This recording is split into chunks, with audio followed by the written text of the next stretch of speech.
할렐루야. 하나님께서 우리 가운데 은혜를 더하여 주시기를 원합니다.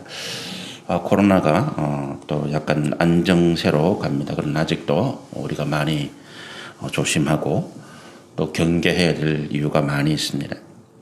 하나님께서 우리 살아가는 날 동안에 우리 삶을 평안하게 하시고 또 은혜 가운데 함께해 주시기를 소원합니다.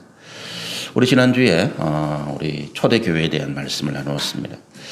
제가 새해 첫 주 그리고 오늘 두 번째 주를 이 초대교회에 대한 말씀으로 나누는 것은 코로나 시대의 교회가 우리 교회가 가야 할 방향이 뭔가라고 하는 것들을 우리 말씀을 통해서 한번 살펴보고 또 하나님께서 교회를 통해서 이 땅에서 무엇을 원하시는가 하는 부분들을 우리 살펴보아서 우리 교회의 사역 또 우리 신앙에서 바른 지침과 또 하나님 주시는 기준을 삼고자 하기 때문에 그렇습니다.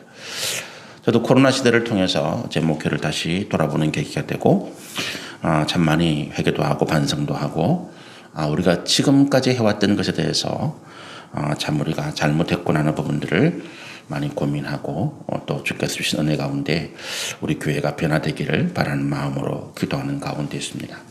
우리 지난주에 오늘 본문의 말씀보다도 우리가 외적인 부분들 어떤 교회가 초대교회로 돌아가야 될 당위성에 대해서 또 우리가 그동안 초대교회로 돌아가자라고 하는 이야기를 참 많이 했음에도 불구하고 우리가 초대교회로 돌아가려고 하는 목표와 목적이 잘못됨으로 인해서 오히려 우리 교회에 혼란이 더 왔다 하는 부분들을 말씀을 나누었습니다. 우리가 초대교회에 대한 환상이 있었다. 그것이 뭐냐 하면 2000년대 들어와서 교회가 숫자적으로 점점 줄어들기 시작했다는 거죠. 성장세가 꺾이고 점점 한국 교회가 숫자가 줄어들기 시작하는 그래서 교회 성장의 위기를 많은 분들이 느꼈습니다. 특별히 우리 다음 세대를 이끌어갈 젊은이들이 교회에 들어오는 숫자가 많이 줄다 보니까 이 부분에 대해서 굉장히 많은 위기감을 느끼고 그럼 어떻게 해야 될까라고 하는 부분들을 고민하고 기도하고 그러면서 그래 교회가 초대교회 보니까 사도행전에 폭발적인 성장이 일어나는데 그 성장의 배경에는 성령의 역사가 있었다. 그래서 성령의 은사운동, 성령이 나타나시는 그런 모습들을 통해서 교회가 또 은사운동을 하고 성령의 역사를 따라가고 그래서 뭔가 좀 활발하게 움직이고 다이나믹한 그런 일들이 나타났으면 좋겠다. 그래서 성령의 역사를 다이나마이트가 폭발하는 것 같은 어떤 그런 은혜를 바라고 그래서 초대교회처럼 다시 우리 한국교회가 크게 성장하는 그런 기회를 삼자 이렇게 목표와 목적을 삼았던 거죠. 그런데 우리가 어떤 경우에서도 우리 신앙을 우리 개인의 목적이나 목표를 위해서 이용해서는 안 된다. 제가 목회를 하면서 굉장히 많이 후회하는 게 뭐냐 하면 제가 교회를 개척하고 한 10년 가까이 교회 성장과 부흥에 굉장히 집중을 했더랬습니다. 그거는 이제 여러 가지 이유가 있지만 제 개인적으로 당위성이 뭐냐 하면 왜 교회가 성장하고 부흥돼야 될까? 하나님께서 이 땅에 이렇게 할 일을 많이 주셨는데 우리가 나가보면 해야 할 일이 참 많은데 우리가 못하는 이유가 사람이 없고 돈이 없어서 그렇다. 그래서 어쨌든 좀 숫자가 많이 모여가지고 그래서 그 가운데 믿음의 일꾼들도 세우고 또 헌금이 많아지면 재정이 넉넉할 거니까 세상에서 우리가 해야 할 일들을 그런 거를 해야 되겠다. 그런 목적을 가지고 이제 제가 계속 성장 쪽으로 마음을 모으고 하나님께 기도하고 또 그런 부흥을 위해서 애를 썼던 일들이 있었죠. 그런데 제가 우리 교회 한 3번 정도, 서너 번 정도 이렇게 부침을 겪으면서 제가 어떤 마음을 하나님 앞에 발견했는가 하면 결국 목사로서 나는 교회의 어떤 수적인 성장이 내 목회의 목적이었구나. 그래서 이 목적, 교회 수적인 성장을 달성하기 위해서 나는 성령의 은사 운동도 하고 기도도 하고 말씀도 그렇게 맞추고 전도하라 그러고 봉사하는 것도 그렇고 기억하실지 모르겠지만 한 10몇 년 전에 제가 장원극동방송에 한 2년 가까이 10분 설교를 했잖아요. 10분 설교를 제가 하면서도 그런 마음이 있었거든요. 난 참 설교를 잘하는데 듣는 사람들이 설교에 은혜가 있다 그러는데 내가 극동방송에서 설교를 통해서 사람들이 우리 설교를 듣고 좀 우리 교회 왔으면 좋겠다. 이런 어떤 마음들. 이런 부분들이 있다 보니까 나는 이렇게 열심히 하는데 우리 교회가 이렇게 열심히 하고 주변에 섬기고 봉사하고 이렇게 하는데 왜 못 알아주지? 안 알아주지? 이런 어떤 마음들이 굉장히 저를 많이 짓눌렀거든요. 우리가 하나님의 일을 하는 데 있어서 개인의 어떤 목적, 그것이 하나님 앞에 어떤 거룩한 영광으로 포장되어 있다 할지라도 그것이 우리가 신앙생활하고 예배를 드리고 전도하고 봉사하고 목회하는 목적이 되어서는 안 된다라고 하는 것입니다. 그것이 목적이 되어서는 안 된다. 초대교회로 들어가는 데 있어서 우리가 하나님께서 예수님께서 이 땅에 교회라고 하는 것을 세우셔서 그 교회를 통해서 이루려고 하시는 그 처음 목적이 가장 뭐라 그럴까요? 순수하게 남아있는 부분이 초대교회 부분이거든요. 시간이 지나면서 제도나 아니면 어떤 조직이나 교회가 세상으로부터 여러 가지 환경이나 영향을 받으면서 시간이 지나면서 아무래도 교회는 그런 어떤 목적이나 어떤 이런 부분들이 좀 순수함이 사라져 가죠. 그래서 초대교회로 들어가자 할 때 우리 목적이 뭐냐 하면 하나님께서 예수님께서 이 땅에 교회를 세우셔서 그 교회를 통해서 이루려고 하는 그 목적, 가장 순수한 목적, 인간의 정욕이나 탐욕이나 욕심이나 인간적인 목표를 다 제외하고 그거를 찾고자 하는 거죠. 오늘 우리 신앙이, 우리 목회가, 우리 교회가 나가는 방향이라고 하는 것들이 세상에 어떤 그런 것들에 오염되고 훼손되고 나도 모르게 거기에 물들어 있을 때 내가 뭐가 잘못됐는지도 모르는 이 상황에서 하나님께서 우리 가운데 주신 교회의 순수한 모습, 그 모습을 다시 찾아내고 우리가 그 모습과 비교해서 우리의 모습을 되돌아보고 우리가 가야 할 다 새로운 목표와 지표로 삼았어야 했는데 과거에 우리가 초대교회로 돌아가지 않은 부분들은 그렇지 못했더라라고 하는 것입니다. 성장을 위해서 사람들이 교회로 많이 몰려오도록 하기 위해서 우리가 초대교회에 어떤 성령의 은사 운동을 하고 그런 마음들을 가져왔다는 것입니다. 그러다 보니까 코로나 시대에 와서 우리의 민낯이 완전히 드러나 버렸다는 거예요. 사회적 책임, 교회가 이 땅에 존재해야 될 가치를 상실해 버리니까 사람들이 교회가 왜 필요한데라고 묻기 시작했다는 거예요. 지금은 목사가 어떻다, 재정적인 문제, 성적인 문제 이런 거 비난하는 것보다도 오히려 사람들이 가장 근본적인 질문, 교회가 왜 필요한가라고 하는 여기에 대해서 세상의 사람들 가운데 질문을 던지게 되었는데 우리는 도무지 대답할 말이 없더라라고 하는 것입니다. 교회 와서 예수 믿으면 복 받는다, 돈 번다, 사업 잘 된다, 건강 자녀 잘 된다, 그거는 답이 아니더라는 거예요. 우리가 세상에 답을 주지 못하더라는 것입니다. 그래서 우리가 전하는 진리의 말씀이 힘과 능력을 잃어버리게 되고 우리 교회 안에서도 정말로 진실하게 하나님을 찾고 믿음 생활을 하려고 하는 분들이 실망하고 교회를 떠나가게 하는 일들이 많이 일어나게 되고 젊은 세대들이 교회를 외면하는 이런 일들이 일어나게 되었다는 것입니다. 부끄럽게도 사회가 정의에 대해서 더 이야기를 많이 해요. 여러분 한 3, 4년 전에 굉장히 세상에서 히트쳤던, 미국에서 히트쳤던 책이 한국에 번역됐는데 저스티스, 우리 한국어로 번역할 때 정의란 무엇인가라고 하는 책이에요. 영어로는 justice라고 하는 그 정의라고 하는 단어를 썼는데 우리 번역할 때는 정의가 무엇인가라고 하는, 세상 사람들이 이 땅에 공의와 정의를 이야기할 때 교회는 그거를 전혀 이야기하지 못했다는 거예요. 그러다 보니까 오늘 교회가 철저하게 세상에서 외면당하고 그냥 우리끼리 모여서 좋아하고 우리끼리 즐거워하고 우리끼리 기뻐하는 세상과 동떨어진 이런 모습으로 되어졌다. 이런 모습은 하나님께서 예수 그리스도의 십자가를 통해서 그 구원받은 백성들이 예수의 이름으로 모이는 교회와는 전혀 상관이 없는 모습으로 드러났더라라고 하는 것입니다. 그래서 우리가 새롭게 우리 올해를 시작하면서 코로나 3년째를 지나가면서 하나님께서 우리 가운데 교회가 무엇인가라고 하는 부분들을, 교회가 이 땅에서 어떤 일을 해야 되는가, 하나님께서 교회를 통해서 무엇을 원하시는가 하는 부분들을 말씀을 통해서 살펴보고자 하는 것입니다. 오늘 말씀이 좀 길어지면 본문은 이제 말씀을 가지고 하나하나 찾아가야겠는데 다음 주에 계속해서 말씀을 또 나누시면 좋겠습니다. 우리가 교회가 나가야 할 길과 방향이 뭔가라고 하는, 그게 오늘 본문 가운데, 짧은 본문 가운데 있다는 거예요. 이 초대교회의 가장 순수한 모습이 오늘 이 본문에 있어요.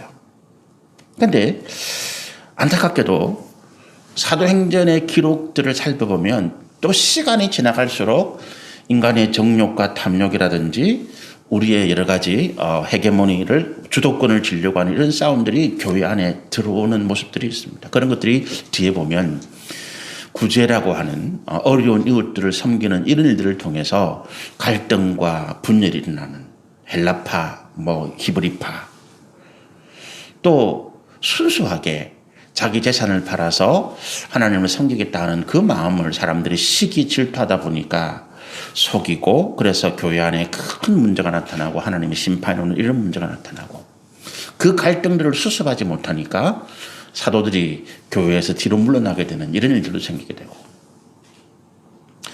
그래서 사실은 우리 사도행전을 성령의 큰 역사인데 우리 교회라고 하는 관점에서 보면 시간이 지나가면서 교회가 조금씩 변질되어가는 모습들이 이 사도행전에 또 있거든요.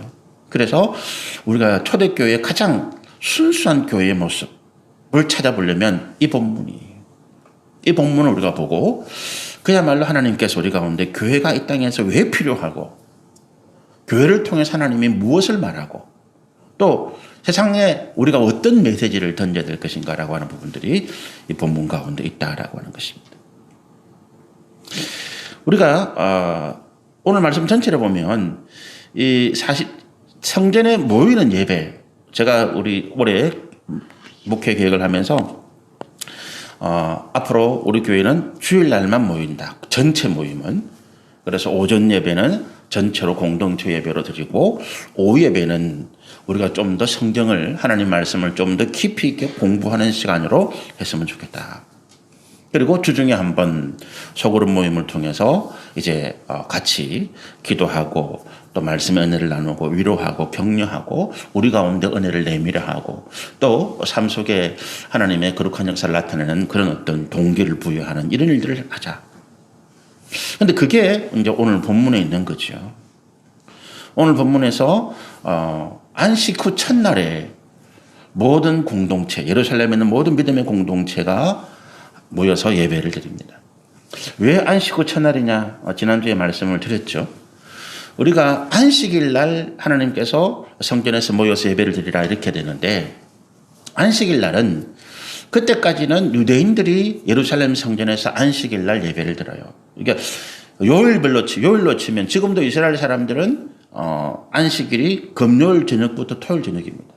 그러니까 토요일이 안식일이에요. 주중에, 주간에 있는 날로 치면 금요일 6시부터 토요일 5시 59분 6시까지가 안식일이에요. 그래서 이 사람들은 이 토요일 안식을 지킵니다. 그런데 우리는 주일을 안식일이라 하지 않고 주님의 날 이렇게 표현하잖아요.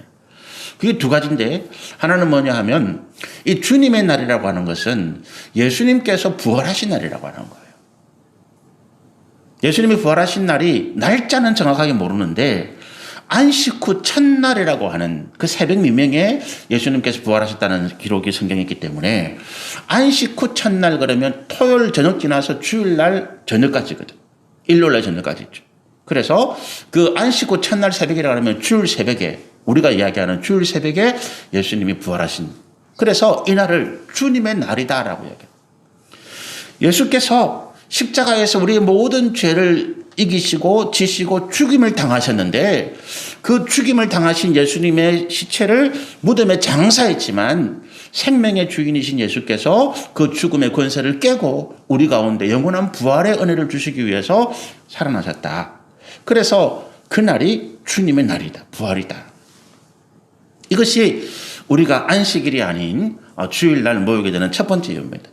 그 안식일은 우리가 예수님의 부활과 십자가의 죽음과 비교해보면 안식일은 예수님이 무덤에 있는 날이 슬픔의 날입니다. 근심의 날이죠. 죽음의 날이거든요. 그러나 주일은 생명의 날이고 기쁨의 날이고 찬양과 환희의 날인 것입니다. 예수 안에 우리가 만약에 율법에 있는 사람이라면, 우리가 아직도 율법 아래에 있는 죄로 인해서 죽어 있는 사람이라면 우리는 안식일을 지켜야 됩니다. 그러나 우리는 율법에서 자유하고 예수의 은혜로 우리가 그 모든 죄에서 다시 살아난 부활의 은혜를 우리가 누리기 때문에 우리는 안식일이 아니라 예수님이 살아나신 날, 생명의 날에 우리가 예수님을 찬양하고 기뻐하고 하나님께 예배드리는 그것이 맞다는 거죠. 유대인들이 아직도 안식일을 지키는 것은 그들은 예수를 믿지 않기 때문에 그렇다. 그들에게는 아직도 예수의 생명의 구원의 은혜가 없기 때문에 그런 거죠. 그러니까 그들은 율법을 지키기 때문에 아직도 안식일 죽음과 저주 가운데 있는 사람들인 거죠. 그 첫 번째 이유입니다. 예수님께서 주일날 부활하셨다는. 두 번째는 이제 이 역사적인 이유입니다. 사회적이고 실질적인 이유입니다. 이게 뭔가 하니까 말씀드린 것처럼 안식일 날은 유대인들이 그 예루살렘 성전에서 다 제사 드리고 예배 드리고 다 모이는 거예요. 그리고 거기에 유대인들이 예수님을 핍박하고 유대인들이 예수 믿는 사람들을 잡아서 감옥에 가두고 뭐 그런 상황에서 이 그리스도인들이 안식일 날 성전을 쓸 수 없는 거죠. 그런데 월요일, 주일 날 안식고 첫날은 성전이 텅 비는 거예요. 오히려 복잡했던 거기가 조용하고 찾지 않는 겁니다. 그래서 대규모로 모일 수 있는 공간이 그 성전에 있기 때문에 이제 그들이 성전에 모여서 주일날 전체적인 예배를 하나님께 드리고 그리고 주중에 각 가정에서 필요에 따라서 또 소규모로 세 사람, 네 사람 이렇게 소규모 예배를 또 소모임을 했다는 것입니다. 그래서 이 초대교회가 전체적으로 모이는 모임, 공동체 모임 주중에 한 번, 그리고 평일날에는 각자 삶의 행편에 따라서 흩어져서 기도하고 함께 언어를 나누는 이런 소그룹 모임으로 시작되었다라고 하는 거죠. 그런데 이제 우리가 지금 알고 있는 이 예배의 모습, 새벽 예배, 무슨 뭐 수요 예배, 금요 심야 예배 이런 것들은 이제 우리 한국적인 특성에 맞춰서 이것이 이제 시작되는 거죠. 새벽 예배, 수요 예배는 유럽만 가도 미국 가도 이런 모임은 없어요. 지금도 미국이나 유럽에는 뭐 새벽 예배 이런 건 없습니다. 수요 예배 없고 그냥 주일 예배만 한 번 드립니다. 필요에 따라서 이제 모이는 그 모임을 하고 있는데 우리는 워낙 이 정성, 우리 신앙생활 가운데 가장 많이 들어가 있는 게 이 불교적인 전통 그리고 샤머니즘적인 전통 이런 것들이 우리 가운데 많이 들어가 있어요. 우리 신앙의 어떤 모습 가운데. 그러다 보니까 우리는 기도를 많이 하면 치성이라 그러죠. 뭔가 신에게 우리가 많이 빌고 많이 뭐를 하면 정성을 들이면 좋은 것으로 생각하는 마음들이 있다는 거죠. 그리고 또 우리가 주로 초기에 기독교 들어오실 시기에 뭡니까 이게 이제 전통 이제 그 농업 사회잖아요.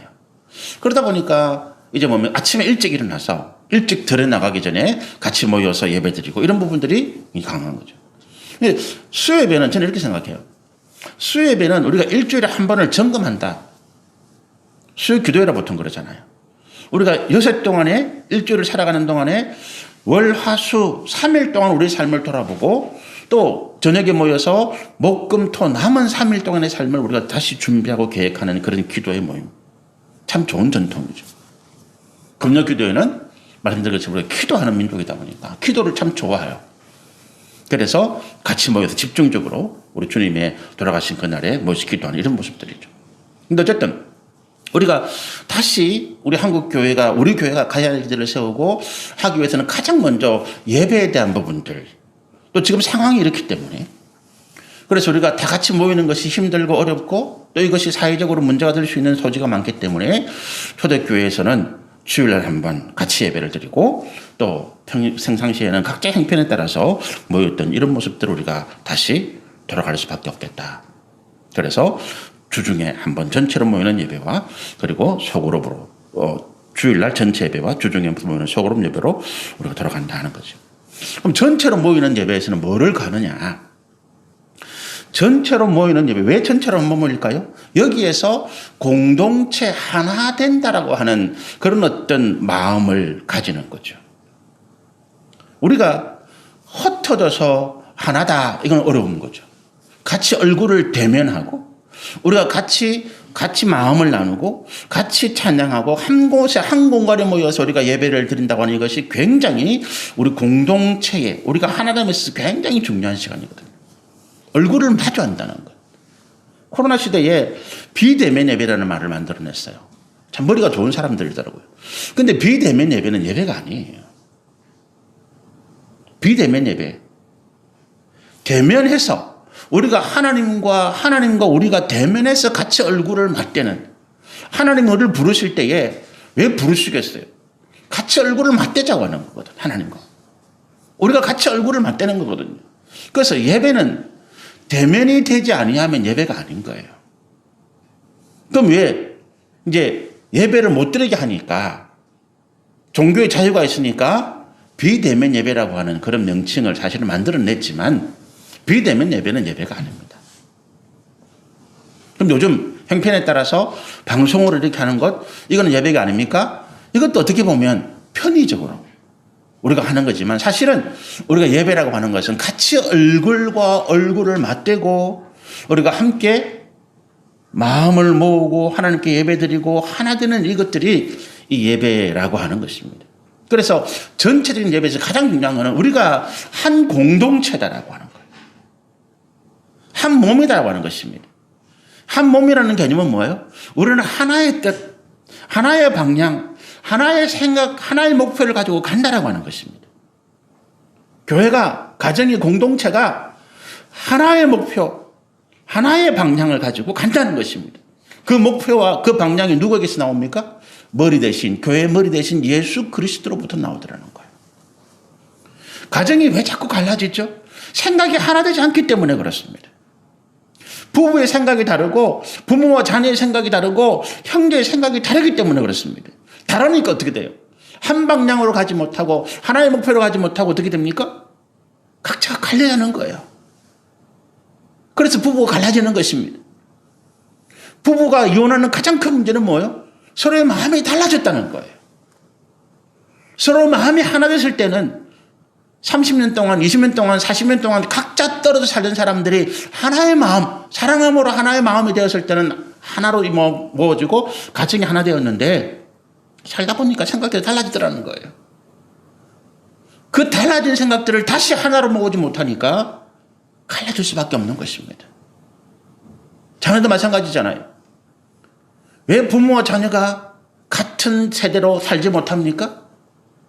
사는 직장이 달라서? 저는 그것보다도 더 중요한 거는 부모와 자녀 간의 생각이 다르고 가치관이 다르고 목적과 방향이 다르다는 거예요. 그래서 같이 있다 보니까 부모와 자녀가 부딪히는 것입니다. 다투는 거예요.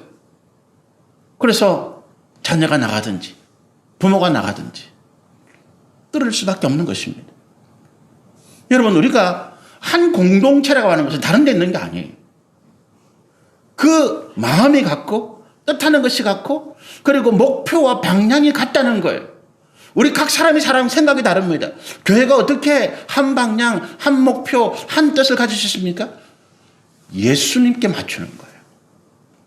내 생각이 다르더라도 저와 여기 계신 우리 성도님의 생각이 다르더라도 우리는 예수님의 생각을 따라간다는 거예요. 그래서 순종이 필요한 것입니다.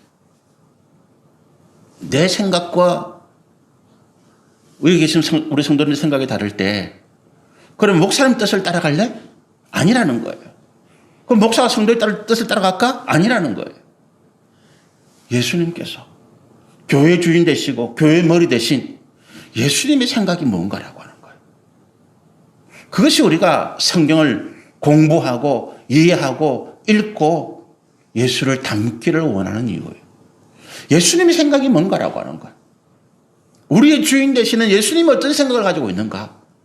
그래서 목사의 생각도 아니고 목사가 계획하는 방향도 아니고 우리 성도들이 생각하는 방향과 계획도 아니고 우리는 예수님 하나님께서 우리 가운데 말씀하시는 그 말씀을 이해하고 그리고 그것을 따르도록 작정하였다는 거예요. 그게 교회입니다. 거기에 우리의 순종이 필요하더라라고 하는 것입니다. 그래서 우리가 예배에서 가장 중요한 어떤 예배 순서 가운데 핵심이라고 할 수 있는 게 이 말씀이에요. 이게 가장 길잖아요. 왜 말씀 시간이 이렇게 기냐? 이 말씀을 통해서 우리가 우리의 생각이 아니라 우리의 목표와 방향이 아니라 하나님께서 생각하시고 하나님께서 우리 가운데 방향을 제시하시고 주시는 목표를 우리가 바라보고 이해하려고 하는 거라는 거예요. 이 말씀 앞에 오늘 제가 말씀을 전하는 저도 순종해야 되고 저와 여러분도 순종해야 되더라는 것입니다. 제가 순종하지 못할 때 저는 말씀을 이용했어요. 그죠? 앞에 말씀드린 것처럼 제가 이 말씀, 제가 하나님의 계획과 방향과 뜻하신 가운데 순종하지 못할 때 제 의지, 제 목표하려고 하는 계획을 가지고 나갈 때 저는 이 말씀을 이용할 때도 있었다는 거죠. 하나님 말씀이 이러니까 여러분 아무 소리 하지 말고 따라오세요. 이렇게 이야기할 수 있다는 거지. 그러나 그것은 하나님 앞에 순종함이 아니더라라고 하는 거예요. 하나님의 교회가 갈 방향이 아니더라라고 하는 것이죠. 그래서 우리가 이 하나 되고 우리의 뜻과 마음과 생각이 일치하고 그래서 예수님께서 주시는 그 방향과 목표를 향해서 가기 위해서 전체적인 모임을 통해서 얼굴을 맞대고 같이 말씀을 나누고 같이 말씀을 이해하고 같이 말씀의 은혜를 받아야 된다라고 하는 것입니다.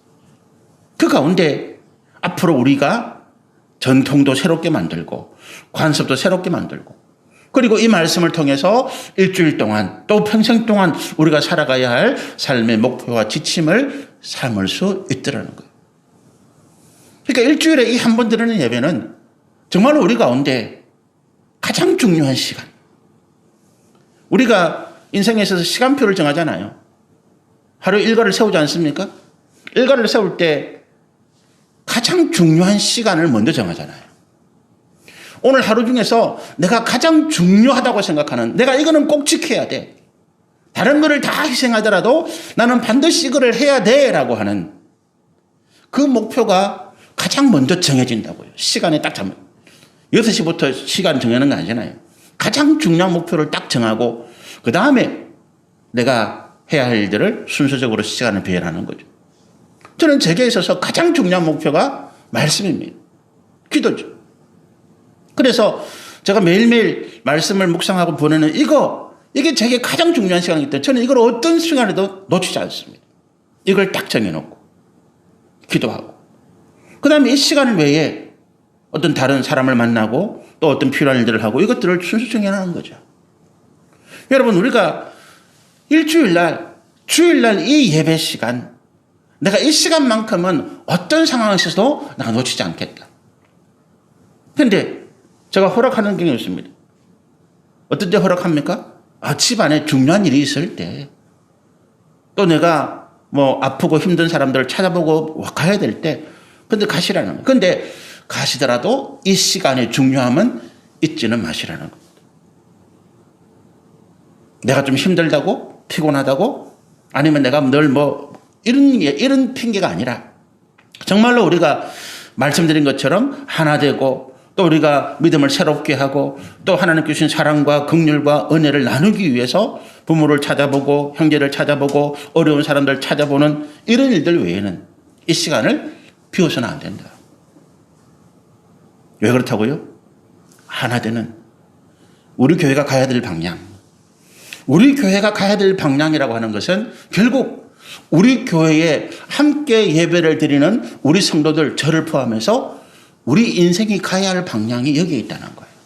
여기에 있다는 것입니다. 소그룹 모임에서는 우리가 뭘 하느냐.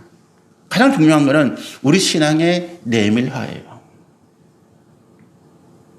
우리가 주일날 함께 예배를 드리면서 받았던 은혜 또는 삶의 도전 또 우리가 어떤 목표들이 이것들이 내 삶 속에 내려오는 시간들이 필요합니다. 이걸 육화라고 그럽니다.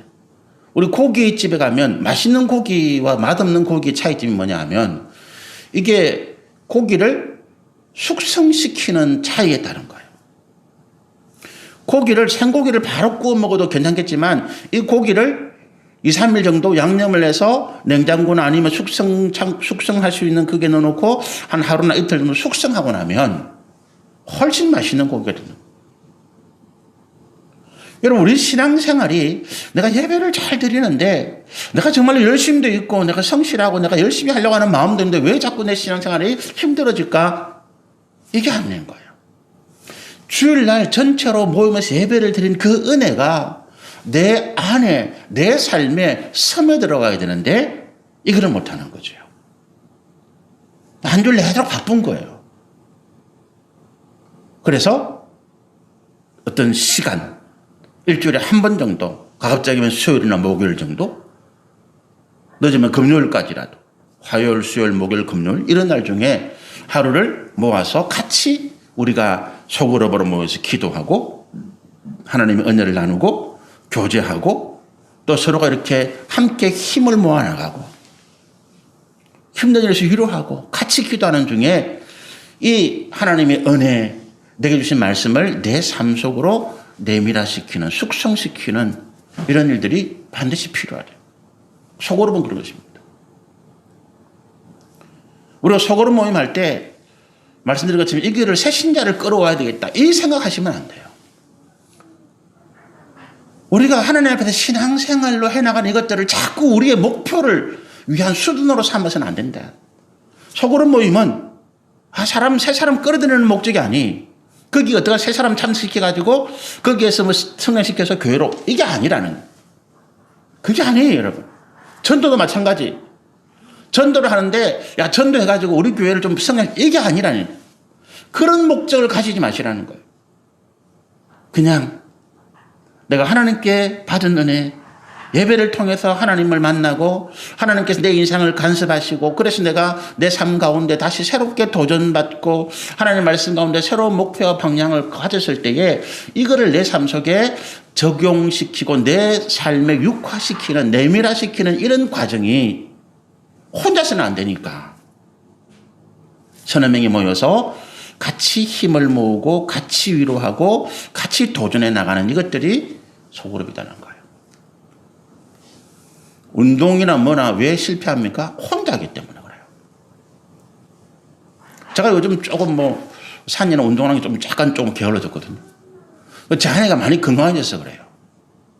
3년 전에 제 아내가 그 당뇨병 진단받고 쇼그린 진단받았을 때 제가 정신이 아주 깜짝 놀랐거든요. 야, 큰일 났구나. 그래서 그때는 매일 비염산 가고 식사도 요만큼만 먹고 같이 먹어야 되니까. 근데 요즘 보니까 제 아내가 좀 건강하더라고요. 그래서 제가 요즘 조금 그런 건강에 대해서 운동하고 그런 데서 조금 나태해졌어요. 그러다 보니까 또 조금 살이 좀 찌는 것 같아요. 혼자는 안 됩니다, 여러분. 같이 마음을 모아서. 그게 소그룹의 목적이에요. 제가 말씀드린 이 공적인 예배 그리고 소그룹의 모임들이 이 오늘 본문 가운데 들어가 있는데 시간이 많이 지나네요. 자, 그럼 세상 속에서 교회가 해야 될 일이 뭐냐? 오늘 말씀을 조금 들어가 봅니다. 제가 다음 주에 우리 그 마태복음 5장에 있는 산상수훈 뒤에 있는 13절부터 뒤에 말씀을 통해서 제가 그 소금과 빛이라고 하는 예수님께서 이제 산상수훈 다음에 바로 하신 말씀이에요. 너는 세상의 소금이니 그리고 너는 세상의 빛이니 이렇게 이야기한다고요. 소금과 빛에 대해서 말씀을 전하려고 준비를 하는데 그 빛에 대해서 너희는 세상의 빛이다 말씀하시면서 예수님 이 말씀하세요. 산 위에 세워진 동네가 숨겨지지 못한다. 무슨 말인가 하면 우리가 등대 생각하시면 돼요. 캄캄한 밤에 높은 곳에 불이 세워졌을 때 모든 곳에 있는 사람들이 그 불빛을 보고 방향을 잡는다는 거죠. 교회가 할 일이 그런 거라는 거예요. 드러나라는 것입니다. 세상에 드러나라는 거예요. 그래서 교회가 절과 다릅니다. 기도원이 교회가 아닌 것이 그런 겁니다. 산속 깊은 곳에 경치 좋고 가면 그 환경 때문에 마음이 푸근해지잖아요. 저도 이렇게 산을 다니고 또 주변에 이렇게 가까운 곳을 여행하다 보면 절을 참 많이 가요. 제가 가서 굉장히 평안함을 느낀 절이 몇 군데 있어요. 그 환경이, 환경 자체가 너무 편안한 거예요. 절에는 안 들어가도 거기만 가도 평안한 거예요. 그 몇 군데 있어요. 자주 한 번씩 가기도 하고요. 그런데 여러분, 교회가 그런 데 가면 얼마나 좋겠어요. 아주 경치 좋고 숲속에, 그래서 세상과 동떨어지는 곳에 편안하게. 근데 그게 교회가 아니라는 거지. 교회는 숲속에, 산속에 숨어 있어서는 안 되고 세상 가운데 드러나야 된다는 거. 세상 한가운데 누구나 볼 수 있도록, 누구나 찾아올 수 있도록 교회가 있어야 된다는 것입니다. 그게 무슨 말입니까? 교회는 세상 속에 사람들 가운데 자기의 존재 가치를 드러내야 된다. 드러내야 된다. 제가 지난주에 또 오늘 서두에 말씀드린 것처럼 지금 우리 교회가 존재 가치를 잃어버렸다 말씀드렸잖아요. 세상의 사람들이 교회에 하는 질문이 교회가 왜 필요하냐라고 하는 거예요. 다른 말로 하면 예수를 왜 믿어야 되는데 라고 하는 거거든요. 과거에는 그 문제 우리가 어떻게 대답을 했다고요? 야, 예수 믿으면 복 받는다 그랬거든요. 예수 믿으면 사업도 잘 되고, 예수 믿으면 병 걸렸다고 낫고, 예수 믿으면 자녀들이 잘 되고, 기도 많이 하면 좋은 대학 가고, 뭐 이렇게 했다고요. 그래서 많은 그 가난한 시절에 수많은 사람들이 그 메시지를 듣고 교회로 몰려왔다고요. 그래서 기도 열심히 하고 신앙생활 열심히 해서 뭐 돈 많이 벌고 자녀들이 공부 잘하고 또 그래서 뭐 부자가 되고 이런 분들이 참 많아요. 그런데 지금 와서 교회가 똑같은 메시지를 준다는 거예요. 지금 와서 교회가 똑같은 메시지를 주는 거죠. 그러니까 사람들이 야, 난 돈 많은데? 나는 뭐 교회 안 가도 목사님한테 기도 안 받아도 나는 뭐 대한민국에 좋다는 병원 더 많아. 솔직히 그렇잖아요. 요즘 교회 다니는 분들 가운데 병 걸렸다고 목사님 찾아와서 기도해 주세요 이런 분들 많이 없어요. 거의 뭐 별로 없어요. 병 걸리면 어디 갑니까? 이게 내 위암인데 거기 위암 잘하는 병원, 위암 수술 잘하는 병원이 어디지? 이거 수술만 하지. 거기 전문이 아는 사람이 있어 이거 묻지. 야, 내가 암 걸렸는데 목사님한테 기도 받으러 가야겠다. 이런 분들은 별로 없어요. 있긴 있어. 별로 없다니까. 그렇잖아요. 내가 사업을 한다. 목사님 앞에 와가지고 목사님 앞으로 제가 이런 사업을 하려고 하는데 목사님 기도해 주세요. 그런 분들 별로 없다니까. 그 업에서 성공한 사람 찾아가가지고 야, 내가 이렇게 하려는데 잘 되겠니? 어떻게 하면 될까? 이렇게 묻지. 자녀를 좋은 대학에 보내려고 하는데 목사님 찾아와가지고 우리 자녀를 위해서 기도해 주세요. 이런 분들 없다니까. 강남의 대치동에 유명한 학원 거기에 보내려고 애를 쓰지. 그렇잖아요. 그러니까 제가 무슨 말씀을 드리느냐. 지금 우리가 전하는 메시지가 세상 사람들에게 이게 도움이 안 되는 거예요. 정말로 내 인생이 그럼 그거 나 돈 벌려고 내 교육 나 돈 많은데 나 더 이상 돈이 필요 없어. 건강? 나는 서울에 아산병원, 삼성병원 가면 내 건강 진료 다 받는데 그거 뭐 필요 없다는 거예요. 교회 존재 가치에 대해서 세상이 우리 가운데 질문을 드러낼 때 하나님은 다시 말씀하는 거예요. 너희가 산 위에 있는 동네다. 가리지 않는다. 세상에 드러나야 된다는 거예요. 세상이 어두울수록 사람들이 방황하고 고민하고 고통할수록 너희의 존재 가치를 드러내라라고 하는 것입니다. 여러분, 돈 많은 사람들이 방황하잖아요. 건강한 사람들이 지금 방황하고 있거든요. 자녀들을 좋은 대학에 보내고 겉으로 보기에는 아무 부러운 것이 없는 사람들이 그 삶에서 지치고 답답하고 자기 문제를 어디 가서 이야기할 데가 없어서 고통받는 거예요.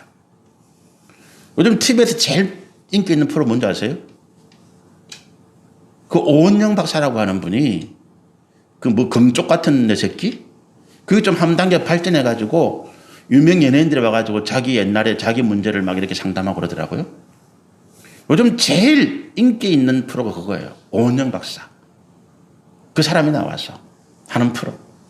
저도 그걸 보면서 많이 배우거든요. 내가 이걸 좀 알았더라면 옛날에 내가 자녀를 키울 때 이렇게 안 했을 텐데.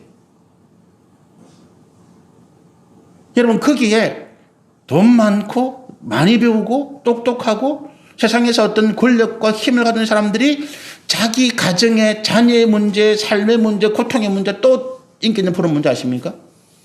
부부간의 갈등 뭐 이런 것 때문에 막 나온 거 있잖아요. 무슨 뭐 사랑과 뭐 이런 거 있잖아요.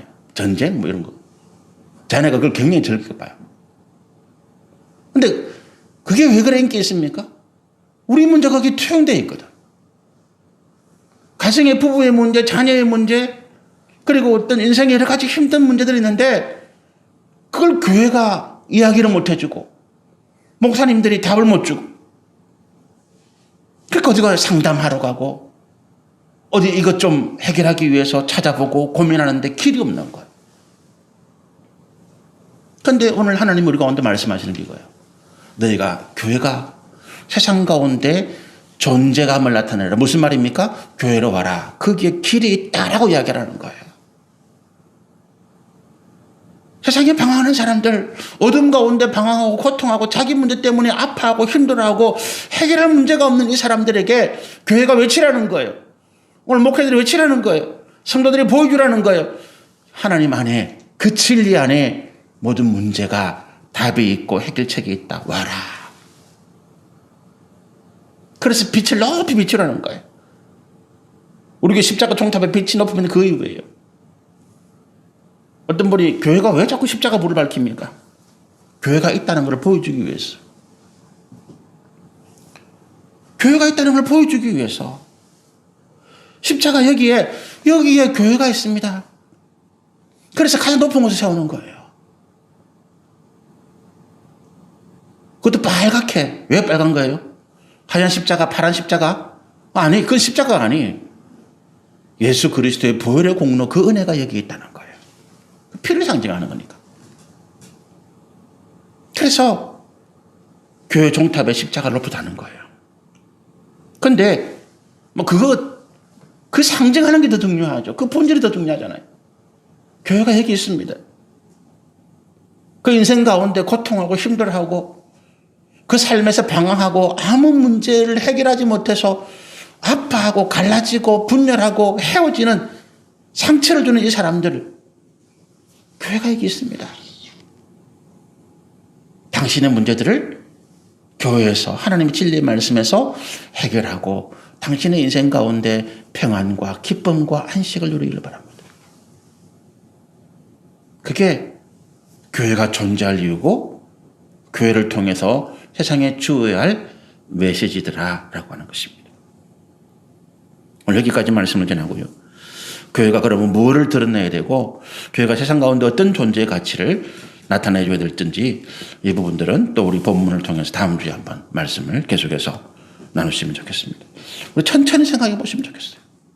이 주제를 천천히 생각해 보시고 저도 이 말씀을 계속 다시 묵상하면서 하나님이 정말 우리 가운데 교회가 앞으로 우리가 뭘 했지 이런 부분들을 주실 말씀을 또 찾아보고 기도하도록 그렇게 하겠습니다. 같이 한번 기도하겠습니다.